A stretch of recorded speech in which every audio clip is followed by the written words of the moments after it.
the bottom line is you have to find your your future quarterback, right? And I think that should be priority number one in terms of how are we going to do that. Think back to my history back in Indy.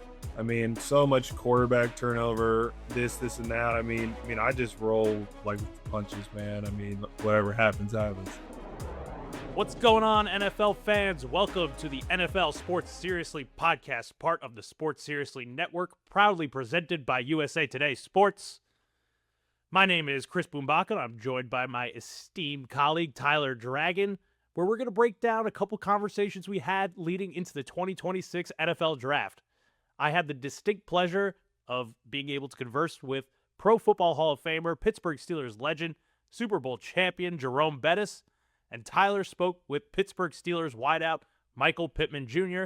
Tyler, we are recording this on the Monday of draft week. How are you feeling about the 2026 draft? It's already draft week. I mean, I can't believe it's already here, but I can't wait. This is an exciting draft. Kind of at the top, it gets kind of stale towards the end, but I'm glad it's here. It's been a busy time for us at USA Today, certainly. Yeah, we are excited to deliver all of that great content, whether you're watching, reading, listening. So make sure you are liking, rating, subscribing, sharing, sending it to carrier pigeon to all your friends, whatever you got to do to get all of our great content out there from USA Today Sports. We really appreciate it. So like I said at the top, you got a chance to talk with Michael Pittman. How was he feeling just about his offseason getting traded from the Colts to the Steelers? Yeah, I thought it was interesting because Pittman told me that he had kind of an inkling that he was going to be traded. The Colts kind of gave him and his representation a note that, they were ready to go in a different direction. And so when he actually got the call, he gave me a very funny story that he was actually in Uganda. So it was a very funny story. It's on usatoday.com. So be sure to check it out. But I think he's going to be a really good fit in Pittsburgh with he and DK Metcalf and presumably Aaron Rodgers. Now let's hear Tyler's conversation with Michael Pittman. You've had a very eventful offseason. You were obviously traded to the Pittsburgh Steelers. What was your initial reaction when you heard you got traded? Did you have an inkling that you might get traded this offseason? Yes, so I did know about it, and that's credit to Chris Ballard and the way that they handled it, and the way that they let us in and kind of let us know throughout the whole process and everything.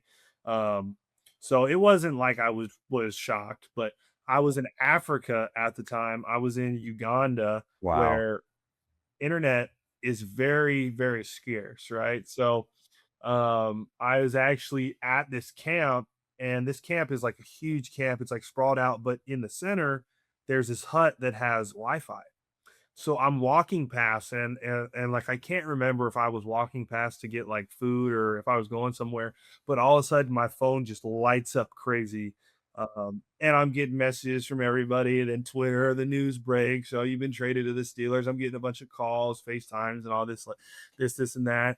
And then fast forward, actually having to get back to Pittsburgh to sign the contract was a crazy flight. I go from Uganda to Ethiopia to Abidjan, which is like West Africa, to JFK in New York, finally to Pittsburgh. And then I get to Pittsburgh. I have no clothes because obviously like my African safari clothes, I'm not walking in the Steelers facility like dressed like I'm going to safari, right?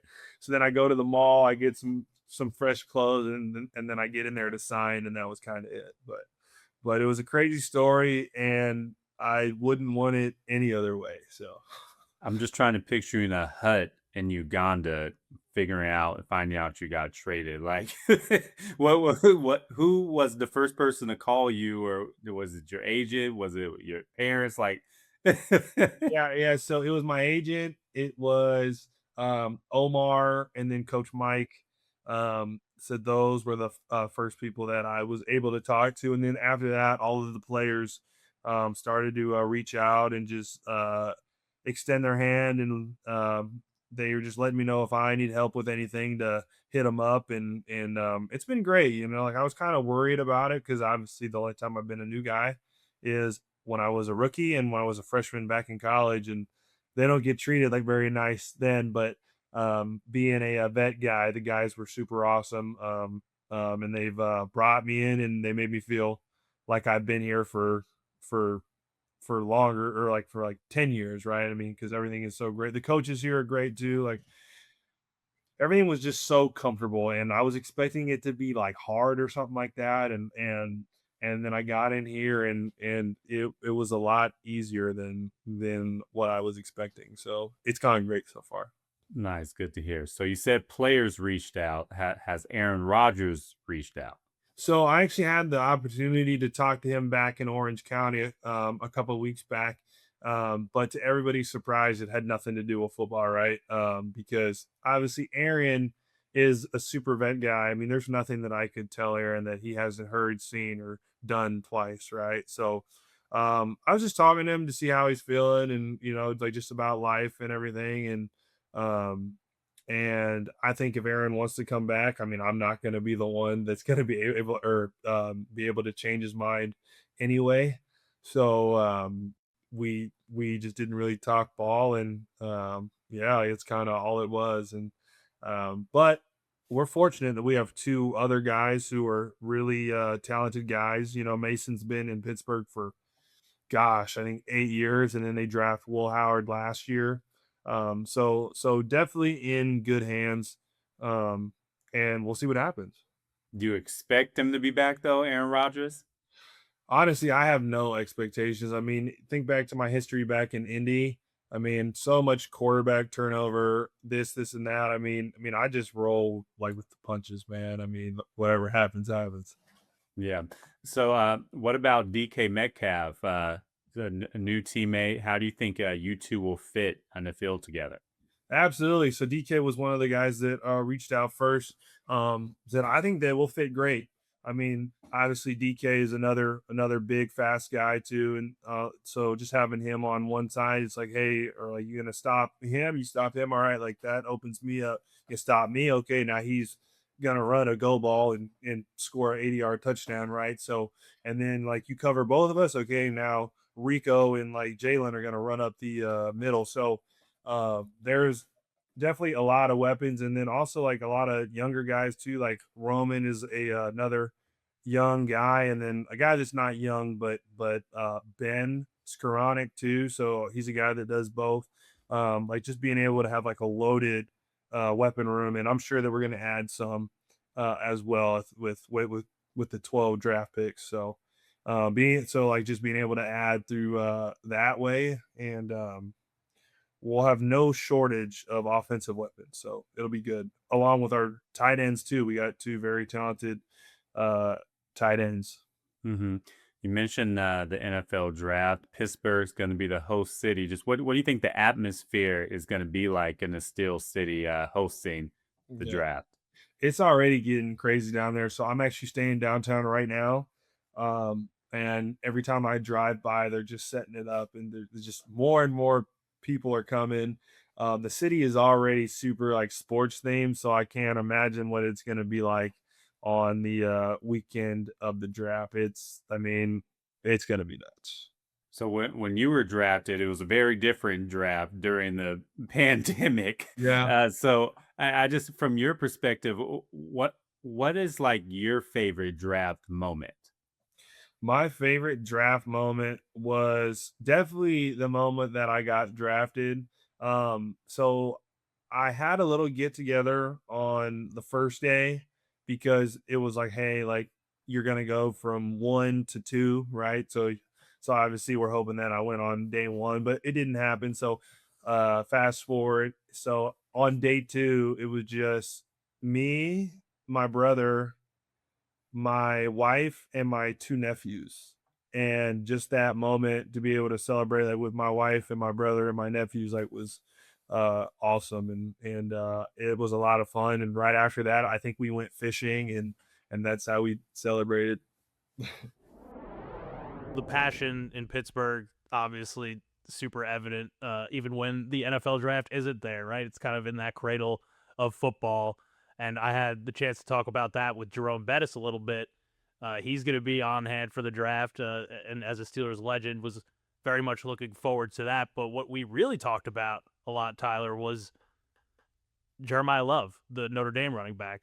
Jerome, also a Fighting Irish alum from the backfield, so he had, and his son was a freshman, and they were teammates, Love and his son. So we talked a lot about what Jeremiyah Love brings at the next level, or what he will bring at the next level, I should say. So for you, Tyler, where is your ideal landing spot for Jeremiyah Love? So in my mock draft, I had Love going to the Tennessee Titans. I feel like Cam Ward needs more weapons on offense, particularly running back and receiver. I can see them going in either direction. However, I would love, pun intended, him to go to the Washington Commanders with Jaden Daniels. With those two running read option in the backfield, man, you got McLaurin on the outside. I wish they had a legitimate number 2 receiver, but you add him in the mix with Jaden Daniels and that run offense with the McLaurin at X receiver. That's an explosive attack in the nation's capital. But to me, I just don't believe he's going to fall that far. I believe he's going to go in the top 5, especially I have my eye on the Tennessee Titans. Believe it or not, Tyler, Jerome Bettis said the exact same thing, as our listeners will find out in our conversation. He mentioned the Commanders specifically. The thing for the Commanders, though, is that at number 7, will he still be there? I know that hopefully, if you envision that, you'd say, okay, stick and pick at 7 Commanders. It's not like they're going to be able to trade up for him. They only have 4 picks or something in this draft, so they really don't have the resources to move up even a couple slots to make it happen. So if that is their plan, then they just have to get a little lucky and hope that nobody swoops in there, and that the Cardinals at number 3, Titans at number 4, Giants at number 5 do not stick and pick Mr. Love. But in your mind, Tyler, and this is another thing that I think about a lot with Jeremiyah Love and these teams in the top 10, for you personally, are you a give me the blue chip prospect no matter what? This is a guy that comes around only once every couple years. Or are you more in the camp of, I'm not taking a running back unless I have most else of my roster really shored up? You know what I mean? So where do you fall in that debate? So you're talking to a guy who's very partial towards running backs. I love running the football. So of course I'm going to say take the running back. I get positional value. Running back is a valuable position still, in my opinion. You look at what the Seattle Seahawks did with Kenneth Walker, the 3rd Super Bowl MVP. You added Jeremiyah Love, the best running back in this year's draft. Whichever team gets them, like I said, a Cam Ward. Year 2 going on with a standout rookie running back who's probably on the short list for Rookie of the Year can be. You add him in nation's capital with Jaden Daniels. I think when you run the football, it just makes your life so much easier as a quarterback. It opens up the offense, opens up the passing game. So I get the whole positional value debate, but in my opinion, running back is a premier position because of what they can do for your offense, and they can catch the football out of the backfield. Jeremiyah Love has shown the capability to be a running back who can catch passes out of the backfield and run in between the tackles and outside the numbers. All right, let's hear from the man himself. Here's my conversation with Jerome Bettis. All right, we're now joined by a gold jacket guest, as we like to call them, Pro Football Hall of Fame running back Jerome Bettis. Thanks so much for joining us here on Sports Seriously. How's it going, Jerome? I'm doing well. Thanks for having me. I really appreciate it. I love the intro. Appreciate that. Gold jacket guest. Yeah, It never gets old. It's all about the branding, man. And do you ever break out the gold jacket on occasion or no? Just when you're back on occasion. On occasion. And I'm thinking about it for obviously the draft coming up, and I may need to bring it out for that special occasion in Pittsburgh. Jerome Bettis was drafted out of Notre Dame, or his college was Notre Dame, and in this class, there's a big-time Notre Dame prospect leading the way, at least as far as star power in this draft, in running back Jeremiyah Love. Did you get to know him at all, based off of the Notre Dame connection and the fact that your son was, I believe, a freshman last year? Yeah, I got a chance to talk to him a little bit, not a whole lot, but got a chance to to meet him, chat with him a little bit, and saw him um, uh, a few times, and just a great young man, family great. So I was just so happy for him. The season that he had, it was just outstanding. I mean, to see the player that he is, and I saw it much earlier, but it was one of those, he hadn't had those breakout moments yet, right? And then you see it, and you're like, this is the player that I've always known that he was, and now everyone has an opportunity to see how special he really is. What's something, yourself being a former running back, that we and the general public don't understand that he does so well? Like, what does he do that it actually separates him, and how can you best explain that to us? Well, it's really simple. Everybody, when you see him going 40 yards, 50 yards, 70 yards, but it's those 3, 4 tough yards. He has the ability to get those. And I think that's what you have to look at. When you look at a running back, how many times will you have an opportunity to break one for 50, 67 yards? Maybe once if you're lucky a game, right? But you'll have 5 opportunities to get a 3rd and 1, a 3rd and 2, right? And I think those are the tough yards that when you draft a running back, yes, you want him to be able to be a game breaker, but he has to be able to get those tough physical yards. And a lot of times when you have that Ferrari back there, he can't really do that. Well, this is a young man who's physically gifted in that he can play in between the tackles and be that physical pounder if you need him to be. And I think that's what sets him apart from most of the other backs. He's like 6'2", he's 215, 220 pounds. I mean, he is not a little guy. And so he can be a physical pounder in there as well. When you look at the top 10, I've seen him mocked to the Titans at 4, the Giants at 5, the Chiefs at 9, even after the Kenneth Walker the third signing. Is there a floor when you look at the top 10, top 15, Jerome, where you say it would be shocking to me if he got past this point? If he got past 10, it'd be shocking. I think he should go in the first 6 picks. But if he's there at 11, somebody needs to give all of their picks up to go up and get him, because he's a difference maker. And you can't say that about a lot of running backs, but he is a difference maker. He is going to change the dynamics of your offense. And so he's one of those guys that you go get if you have the opportunity to. And I'll say that in the top 5, in the top 6, if you have an opportunity to go up there and get him, you make that decision. You go up and get him, because he's going to be a guy who can change your offense. This segues perfectly into what I was going to follow up with anyway, but which team would you like to see trade up for him? Is there a fit out there that you say, I could see him being an immediate impact, even more so than he would be on a normal team? Yeah, I look at a team like the Washington Commanders, a team that is starting. They had some success, and then they took a step back. And now you say, okay, let's take some pressure off of our young quarterback. But if I can get a young quarterback coupled with a young running back, that I've got a decade with these 2 players, now all of a sudden we've got something really special. And I think that's what, if I'm looking at it, I'm trying to pair him with a young quarterback they're both ascending. Now you're going to have some great teams for a long period of time.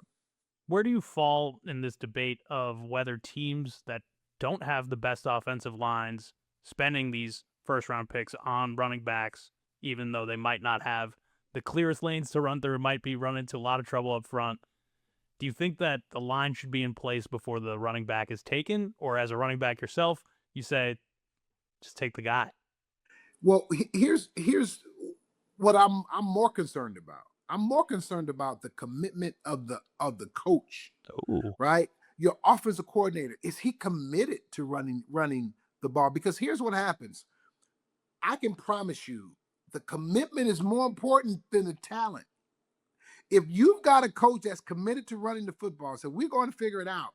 Now, all of a sudden, you all are working towards being a better running football team. That offensive line will get better, right? I mean, you're going to be able to plug some guys in and be able to move some people if that's what you're going to do. You're going to do some double teams and some duos and all that. Now, all of a sudden, you don't have to have the best offensive line. You've got to have the most committed offensive line, and that commitment comes from the coach. So yes, I don't necessarily buy that I got to have the best running offensive line. No, I've got to have the best commitment to run the football, because once you commit to it, now things start to happen and you become a better running football team. Switching over to some pro questions here now after our nice little college chat. Did the Mike McCarthy hire do it for you? Where did that leave you on the impression scale? Well, it was a departure from the expectation, because the expectation was you're going to get a young guy. He's going to be there for 30 years. I mean, that's kind of how it's gone. Well, this is not necessarily that. You have a hometown guy who's going to be reinvigorated by coming home, his hometown team, and have an opportunity to coach. I don't know if he has that same bandwidth in terms of time, because obviously he's coached in this league for over a decade. So I think, with that being said, it's probably going to be a shorter stint. But here's what I say: your stay is really dependent upon your play. So if he's putting out really good football teams and they're competitive every single year, well, he's got an opportunity to be here as long as he wants to be here. And I think that's what it boils down to. Was it what we expected? No. Can it be what we have come to expect in Pittsburgh? Absolutely. Will he get any leeway because of the fact that he's a hometown guy, like you mentioned?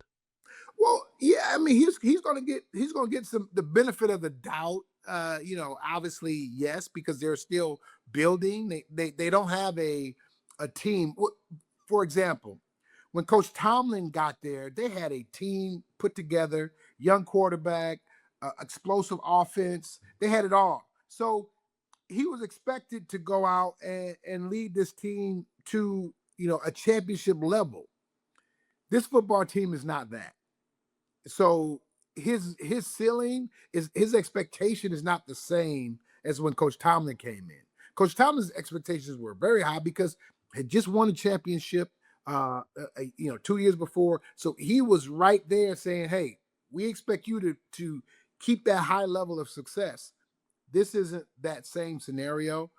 The expectation is to win, not necessarily win a championship, but to win and build a championship team, because you've got a championship organization. Now you've got to have the team to match.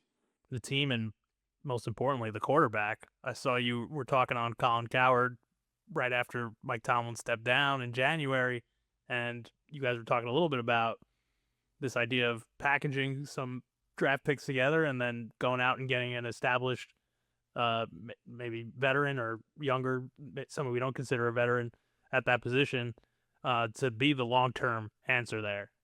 How do you see the Pittsburgh Steelers kind of building out that position for the future, regardless of whether Aaron Rodgers returns or not for 2026? Yeah, I think you've got to consider all of your options. I don't know if, well, obviously the free agency period is gone, and there wasn't any quarterback that you said that you saw that you had to go get, so to speak, right? There wasn't that guy available. So with that being said, you look at the draft.